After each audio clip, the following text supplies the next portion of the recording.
Yo, you really want to do this here in front of your peoples? You made the offer to work with me and CBI. Deal's a deal, unless you and your boyfriend don't want in no more. Come on. Chicago heating up is pretty much the right term for episode 7, and it was pretty much a game of chess between all the big players, and that's the central theme of this breakdown, chess. The shares being cut from their supply has benefited everybody from the CBI to Miguel Garcia all the way at the top, but it has benefited Tommy the most. He's circling around Markovic's territory, and then there's just one play left. But cutting their supply doesn't mean the Serbs are out the picture. No doubt, they will be planning their retaliation. And in the background, Shanti is planning a very strategic game of her own. The revelation of Tommy's relationship with Mireya is a complete game changer. It's something that they can use, exploit, and take advantage of when the time's right. Never interrupt someone when they're making a mistake. And Shanti certainly is making some clever chess moves, very reminiscent to some moves that we saw from Kanan Stark back in Power. So as always, we're going to be running through an in-depth breakdown, as well as looking at a few clues and Easter eggs, as well as some questions that we do need answering based on a few subtle hints for Force Season 2, Episode 7. Now, this episode kicks off with Tommy and Mireya being interrupted by Miguel Garcia. As Mireya hid out the back, Tommy and Miguel talk about the Serbs and that's why he was here. The Serbs torching the Crimson projects is a big problem for both of them. Miguel supplies Tommy and the projects is a big income that they've now lost that hits both the CBI pockets and in turn, Miguel pockets and then Shay. So you see how this is a bit of a snowball effect. But the enemy of my enemy is my friend is what Miguel said, which was in reference to them teaming up against the Serbian network. However, attacking the Serbs with brute force wasn't the right play. Tommy suggested that they cut off their supply instead, although that had to be authorized by Shay, who wasn't so easy to deal with. On the other side of Chicago was Stacy Marks. She knew Vic was holding back on them despite most of his intel checking out, and that's because he is. Vic knows the consequences of crossing someone like Tommy, and so he's conflicted, which was evident when he told Stacy he didn't have Tommy's phone number. Not that it would have made that much of a difference anyway. Him and Ghost always used to rotate phones, which goes back to the early stages of Power, when their organization was being hit. That's what he was recently doing in Force, rotating phones.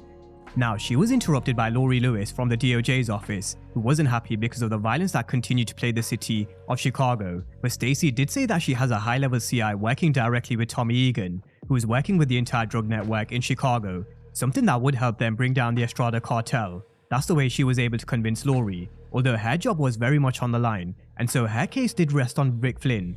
That's why we saw her pushing hard. She wanted Vic to wear a wire and she wanted constant surveillance, which was Detective Vargas, although this was met with some resistance, and rightly so.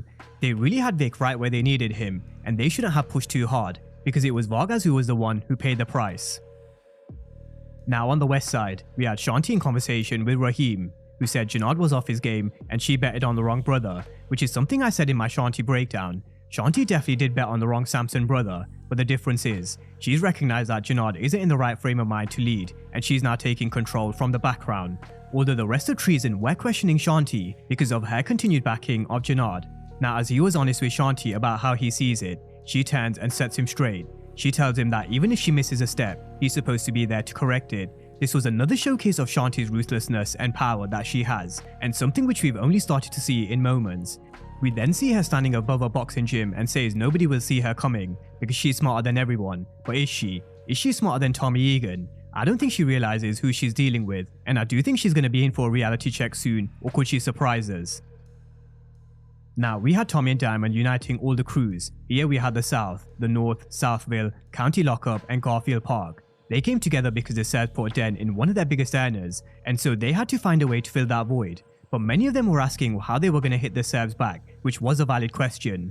They came at the Crimson projects, and it was normal for many of them wanting to retaliate. It's what we saw with Treason and the CBI early in Season 2. So this was always going to be a problem with a coalition and a large organization. People will always have differing opinions. Now, Tommy and Diamond did put a lid on it because they knew they had a plan, and the war is bad for business, especially because of the escalation after Chewie's death. So their next move was to tell their soldiers to stand down and make a move to the west side with the DSDs. Now, just on a quick side note, after this meeting, Janard did say Vic was keeping close tabs on people, because he said he noticed Claudia going into his apartment, and with Jay finding out later about Tommy and Mireya, what are the odds on Janard finding out Vic is a CI as well? He would then hold all the cards to bring everything crashing down in his and Shanti's favor, so that's just a thought. I got a little visit from Miguel this morning. I convinced his ass. that getting the Serbs cut off from their connect was the best way of getting back at them. Tommy's plan was to use a classic principle from the 48 Laws of Power, keep your hands clean. He was letting Miguel Garcia do all the dirty work while they just sit back and quietly expand their territory, and that's exactly how it panned out. As Miguel went to go see Shay, he wasn't happy. That was because the beef between the Serbs and the Mexicans was having an impact all the way at the top. It's a snowball effect that we spoke about earlier, but Shay had this all wrong. Miguel hadn't done anything from what we know of, although we don't know what's happened between them in the past. Since Miguel came to Shay in episode 2, he hasn't retaliated once. That was despite the Serbs' attack on Miguel, and what he believed to be the Serbs' attack on his product. Now, what convinced Shay to cut the Serbian supply was the fact that CBI had been moving triple their weight, meaning Miguel was making Shay triple the money. And we only have to look at the territory the CBI now controls. It's huge. So we had Shay telling Merkovich burning a building full of customers was bad for business, and he had to end the war with Miguel. But Merkovich said Miguel was the one who started it by torturing one of his men. And so this is where we started to learn about their history. This was one of Merkovich's guys earlier on this season. But as he refused to back down, Shay reminded him of how he'd have nothing if it wasn't for the Estrada cartel. And sometimes true humility comes from having nothing, which is true. Those who come from nothing compared to those who inherit wealth is different. It's also something similar to what Tommy told Vic later on. They were different. Tommy had to work for every single penny he earned from working the corners for Breeze and Kanan. He and Ghost had to graft to get to the big city, whereas Vic, he inherited everything from his father. But Christmas had come early because Merkovich refused to get on his knees, and that meant their supply was gone, leaving a huge void to fill. It was only a matter of time before we saw these two back in the streets, but in contrast to episode 6, where Tommy was slightly distracted, this time he did see Detective Vargas from the corner of his eye. Love may be Tommy's weakness, but he certainly was staying one step ahead of law enforcement in episode 7. Now, they went to meet Shanti on the west side to collect. Not that Tommy is a bagman, it was more of an introduction to her boss, and we all knew this meeting was going to be frosty, although he did like what he saw. Shanti certainly is a showstopper. Now, Tommy told her if it wasn't for her, Janard would have gone back to being a corner boy, and that's one thing he respects, loyalty. But little does he know, Shanti is playing the long game, and he needs to keep a close eye on Shanti, not just because she's planning a coup of the CBI, but because she's now in partnership with Tommy's enemy, Claudia Flynn. This was a move that Shanti was making behind Tommy and Janard's back. She came here to take her up on the offer that Claudia offered Janard but refused, and she came ready. She had the girls at Claudia's exclusive strip club, and for Shanti, it was only one phone call and Claudia's pills were in. They made a deal on a 50-50 split, but they were also on the same page when it came to Tommy, and so their partnership could work in more ways than one for both of them. Shanti in this episode showed us why she was more than just someone who wears boxing gloves. She's able to blend in with those in the exclusive club if she needs to, a devil in a red dress. But as Claudia and her partner were talking, two guys came over to rob them. Unfortunately for them, they really weren't ready for what came next. Shanti continued to show us why she wasn't afraid to stand her ground and defend what's hers. And so this is a huge alliance between Claudia and Shanti. These two are definitely going to be a dangerous team. We saw the fruits of their labor, and they discussed taking over the city. But Shanti is smart. She doesn't want to run before she can walk. Of course she wants to take over, who doesn't? But she's very careful, and she's certainly playing every move on the chessboard inch perfect, at this moment in time anyway, so she is going to be trouble. Now, speaking of trouble, while Tommy went to go see Shanti, Vic got a call from Vargas, and he wanted him to come in to meet Stacy Marks. Apparently Vic had been missing meetings, and he wasn't exactly following Stacy's orders. This is where Vic gives us some intel around how Tommy has a meeting set up with Chava of the DSDs, and where they told him he was going to wear a wire, which we're all familiar with in the Power universe. Unfortunately, this meeting did seal Detective Vargas' fate. The moment they started to humanize him by telling Vic dish the wire if he needed to along with his daughter, this should have rang alarm bells. His time was coming to an end. But just before he left, he did give him a tracker to put on Tommy's car, and this is important. I am going to come back to this later on, so just keep this tracker in the back of your minds. We later saw Tommy and Diamond coming to Miguel Garcia asking him for more product, but at a discounted price. And even though Miguel said the price was the price, Tommy's counter-argument was he helped him deal with the Serbs, and now he can fill his pockets more than ever before. But Miguel did warn him, if he does, he'd be putting his neck on the line with the cartel. And if Tommy and the CBI don't deliver, then it would be their necks on his table. Little did Miguel know, Tommy was already thinking about their next move. Tommy wasn't just one move ahead in episode 7, he was 3 moves ahead. The DSTs used to source their product from the Serbian network, and Tommy and Diamond had plans to get them on board before Miguel did. But with Diamond distracted, he couldn't come to the meet, which reminded me of the time when Ghost had to handle club business and left Tommy to deal with the Primeras on his own when he took Sean, so history was repeating itself. but where he took Sean in power, this time he took Vic. After a frosty reception and a brick to the window, he came face to face with the leader of the DSDs, Chavo, and I'm glad he mentioned that Tommy's name has been doing the rounds all over Chicago. Many of us did question how did Monet and Lorenzo not know or even hear about Ghost and Tommy in season 1 of Ghost, and it's still a question that still gets asked to this very day. Even if they didn't know them by face, I'm sure they would have at least heard the name Ghost. Like Lobo said, his name was feared in the streets, but anyway, enforce the amount of noise that Tommy's been making, of course people were gonna know his name. Now Tommy convinced him to come over by telling him the Serbs were cut off by the Estrada cartel, and they shook hands on a deal. But before we move to Miguel and his grandmother, here's a little theory. I really wouldn't be surprised if Tommy uses the DSDs to try and take out the Garcias later.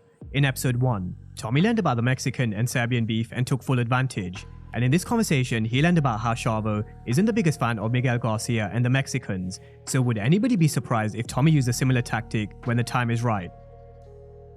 Now while Tommy was putting business moves in place, back at Little Village and Brighton Park was dinner with Abuela and Miguel's grandmother is someone who's very streetwise. She told him the story about their grandfather's downfall many times, because she wanted to drill it in his head that he couldn't afford to make the same mistake. She can see things Miguel can't because of what she's seen in the past, what she's experienced, and what she's been through, so she warned him. Tommy has plans that they know nothing about, and to always be 2 steps ahead of him. But as I mentioned before at the beginning of this video, the theme of this video is chess.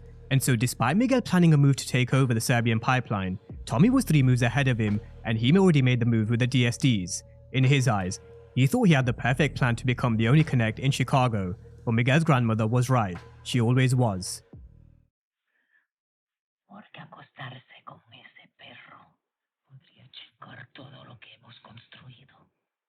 Intertwined in this story for episode 7 was Janard staying strong and battling his drug addiction and finding out a huge secret. Despite being slightly unhinged and shaky, he came to kill Tommy, but little did he know he was about to find out some information that he and Shanti can use to create a storm. Picturing Tommy and Mireya is game changing, but despite them holding a smoking gun, which would cause a hell of a shitstorm between Miguel and Tommy, Shanti wants them to just sit back. She said never interrupt someone while they're making a mistake, and it goes back to how much of a good chess player Shanti actually is. Over these past few episodes, we've started to realize she is going to be a force to be reckoned with. She wants Tommy and Mireya to continue sneaking behind Miguel's back and let Tommy create his own grave, because when the time's right, they're going to strike, and I really do think Shanti is playing the perfect chess game. Now, as the night was coming to an end with Tommy and Vic, Tommy caught law enforcement with the side of his eye, and what he saw next made him question whether Vic was a snitch. He said there was only one way to prove he wasn't, and in that moment, it was Vic or Vargas, and unfortunately, Vargas had to bite the dust. But there are 3 things following Vargas' death. Number 1, Vargas' death is going to have huge repercussions, because killing a cop is a huge no-go. There's a reason why Ghost used to be against the idea back in power. It brings way too much unwanted heat and attention. But having said that, this is staying very true to Tommy's character. He doesn't care whether you're law enforcement, a corner boy, or a connect. Number 2, Vargas' blood is on Stacy Marks' hand as much as it is on Vic's, because of how hard she was pushing. There was no need for Vic to wear a wire so soon, and being under constant surveillance by Vargas at the same time made 0 sense. So Vargas' blood is definitely on Stacy Marks' hand. Number 3, and arguably the most important, did Vic manage to put the tracker on Tommy's car? This goes back to my point about characters making moves beyond their grave. And despite Vargas now being dead, did he leave a parting gift for the task force, similar to Cooper Saxe in Ghost? This could be key for their investigation going forward, and it could connect a whole lot of dots for the task force. Now, elsewhere we had Diamond's parole officer Mr. Reeves still causing Diamond issues. He came to do a random drug test and told him to take part in a fundraiser by doing a speech and renouncing his affiliation with the CBI. And something is beginning to shift with Diamond, which I do think is thanks to Gianna and Leon, and maybe the hopes of potentially living a different life. Now, as Diamond gave his speech, it did remind me of what we recently saw in Power Book 2 Ghost. He mentioned how we shouldn't let our circumstances that we're born into limit our lives. It painted the picture of the classroom scene that we recently saw in Ghost. We had Effie at the back of the classroom, Tariq and a few others in the front of the class who came from privileged circumstances. But just like Diamond said in his speech, don't let the circumstance that you're born into limit your life. And that's exactly what those guys at the back of the classroom did. They didn't let their circumstances limit their life. They've had to work hard to get to the same position, but many of us have had to because we don't come from privileged circumstances or backgrounds. Now, with that being said, the chess games continue, and everything is now finally poised for 3 big episodes with 8, 9, and 10. The Serbs will no doubt retaliate. Mireya and Tommy's relationship will no doubt unravel at some point, and cause a huge war between Tommy and Miguel? And could this also give Claudia and Shanti an opportunity to swoop in? Drop all your thoughts down below in the comment section, and as always, thank you guys for watching, and I'll see you next time.